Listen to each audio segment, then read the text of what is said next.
The walk-in way of the human mind.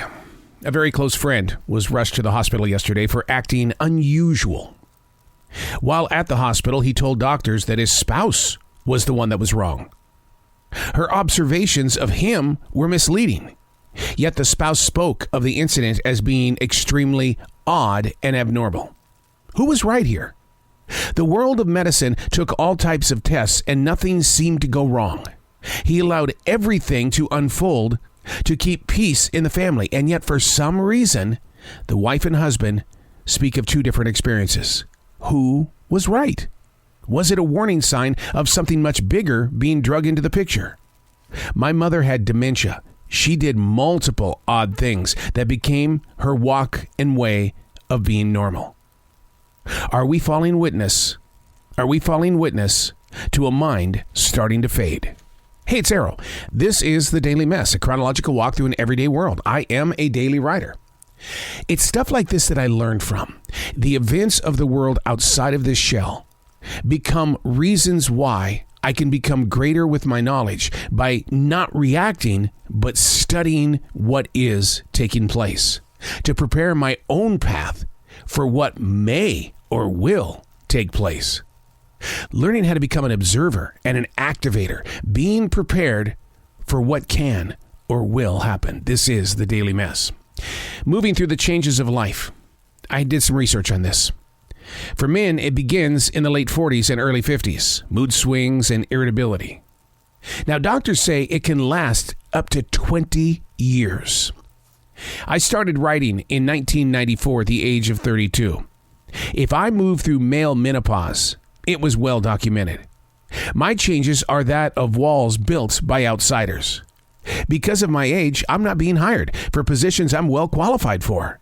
Nobody wants an old guy or a grandpa, which makes me chuckle because my two grandchildren by way of marriage don't even call me that.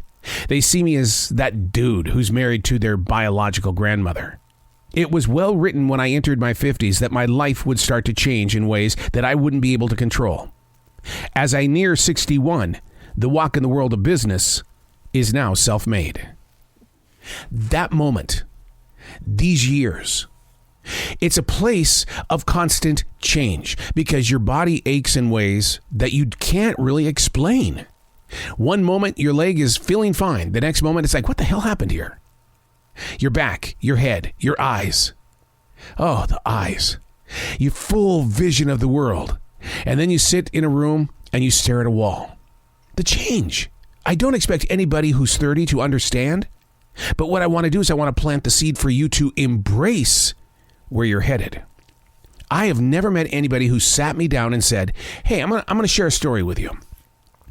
You're probably going to get married and you're going to have kids that are going to grow up a lot faster than you imagine. And they're going to have children who are going to grow up even faster. But you're not going to look at yourself as being a 61-year-old man or woman. You're going to still feel like that kid in high school. Your body's going to ache in ways that's going to tell you, slow down, but you don't want to. I want to be that guy that says, hey, look, write. Do something with your early years so that you have a place to go back to when you do have a faded moment. When your mind does go into an area that might be like my friend, who I think could be going through dementia, the very front stages of it. You are going to face a life that is going to have so many headlines from around the world that will infect your heart. You will be poisoned.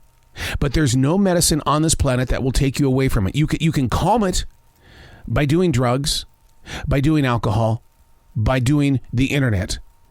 But it's still going to be there. And when you realize, oh, hell, I'm not getting that time back, how am I going to deal with this hangover? Learning that you're going to grow into a shape that you can't control. If you're lucky enough, you'll make it to 61. If you are lucky enough. I had a heart attack at the age of 47. It changed my life. It changed my view. It changed the way that I walk. Because I don't want to stop. Suddenly the world of business was no longer important to my heart. It was to be with family and friends. But I know you don't understand this right now because you're not where I am. But there is somebody here that's telling you, prepare. I say it starts with writing. just jot down a note, because there's no greater feeling than going back to those years that went by so fast, but you left yourself a letter. I'm Arrow, and that's the Daily Mess.